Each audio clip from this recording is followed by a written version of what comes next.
ఛత్తీస్గఢ్లో వరుస పెట్టి అటాక్స్ చేస్తున్నది సైన్యం. ఆ మధ్యన సైన్యాన్ని గట్టి దెబ్బ మీద దెబ్బతీశారు నక్సలైట్లు. ఆ తర్వాత దేశవ్యాప్తంగా నక్సలిజం అంతం 2026 టార్గెట్ పెట్టుకున్నటువంటి సందర్భంలో నక్సలిజం, తీవ్రవాదం ఈ రెండింటిని అంతం చేయాలన్న క్రమంలో పూర్తిగా టెక్నాలజీ అంతా వాడుతున్నారు. ఇప్పుడు శాటిలైట్స్ వచ్చినాయి, శాటిలైట్ ఇమేజెస్ నడుపుతున్నారు, ఓ ప్లాన్డ్గా నడుపుతున్నారు. దాని పరిణామక్రమం తాజాగా జరిగినటువంటి అటాక్లో 10 మంది మావోయిస్టులు మృతి చెందినటువంటి సంఘటన. వీళ్ళలో 7 పురుషులు 3 మహిళలు ఉన్నారు.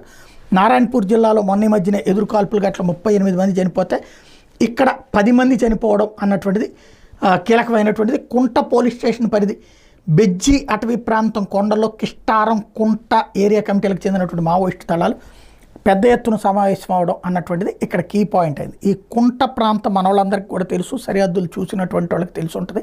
ఖమ్మం జిల్లా వాళ్ళకి కానీ